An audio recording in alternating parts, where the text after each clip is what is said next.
Tu te tiens devant elle, les mains pleines, l'âme vide. Tu lui offres le monde sur un plateau d'argent. Elle regarde le plateau.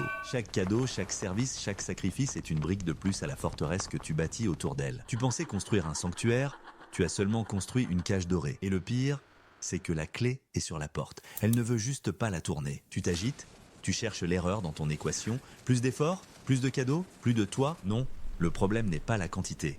C'est la nature même de ton don. Bienvenue dans le paradoxe du pourvoyeur. Une vérité psychologique gravée dans le marbre froid des relations humaines. La loi de faire est simple et impitoyable. Plus tu donnes dans le but de recevoir validation et amour, moins tu obtiens de respect. Ce n'est pas de la méchanceté de sa part, c'est une réaction primale, une loi de la nature psychologique. L'attraction ne se nourrit pas de confort. Elle se nourrit de tension, de mystère, de force. En devenant le pourvoyeur, tu as résolu tous les problèmes. Tu as éliminé toute tension. Tu as transformé une aventure potentielle en une transaction prévisible. Elle ne te voit plus comme un homme, elle te voit comme une fonction, une ressource. La valeur d'un homme ne réside pas dans ce qu'il peut donner, mais dans la crainte de ce qu'on pourrait perdre en le perdant. En lui donnant tout sans qu'elle n'ait à investir, à se battre, à mériter, tu lui as volé sa capacité à te valoriser. Ce qui est obtenu sans effort est rarement chéri. C'est la loi de faire du désir. Laisse-moi te raconter l'histoire de Julien. Peut-être te reconnaîtras-tu en lui. Julien était un architecte de la vie. Pas seulement des bâtiments, mais des solutions. Quand il a rencontré Elara, il a vu en elle un chef-d'œuvre inachevé. Sa voiture tombait en panne,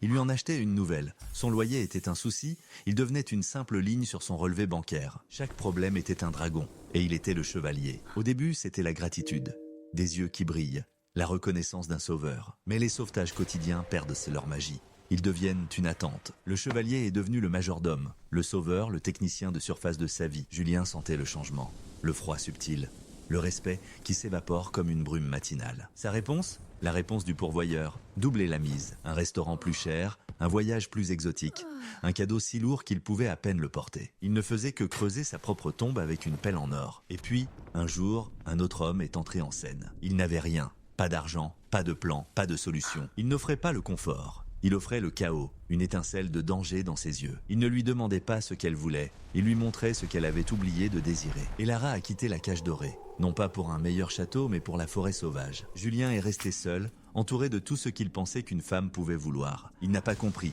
il a blâmé Elara, il a blâmé l'autre homme, il a maudit le monde. Mais la vérité est là, simple et brutale. Ce n'est pas elle qui l'a rejeté. C'est lui qui s'est effacé. Dans sa quête pour être son tout, il est devenu un rien interchangeable. Il a sacrifié son ambition, ses passions, son feu sur l'autel de son confort à elle. Il a oublié la règle fondamentale, une femme ne tombe pas amoureuse de ce que tu peux faire pour elle. Elle tombe amoureuse de ce que tu fais pour toi-même, de ta mission, de ton monde, de la réalité que tu imposes à l'univers par ta simple volonté. Le respect ne se demande pas, il ne s'achète pas, il se commande, silencieusement. Alors, que faire?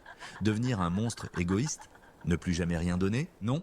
La réponse est plus subtile, plus difficile. Tu dois cesser de donner par besoin et commencer à donner par surplus. Construis ton propre royaume d'abord, un royaume intérieur, fait de discipline, de passion, de but. Ton attention, ton énergie, tes ressources, elles doivent d'abord te servir, nourrir ta mission. Quand tu donnes, ce n'est pas un sacrifice, c'est le débordement de ta propre coupe. Elle devient alors une invitée dans ton monde, pas le centre de celui-ci. Le paradoxe se résout. En te choisissant toi, en premier, tu deviens l'homme qu'elle peut enfin respecter. Parce qu'un homme qui se respecte assez pour ne pas s'effacer pour quelqu'un d'autre est un homme qui possède une force rare. La loi de fer n'est pas une malédiction, c'est une carte.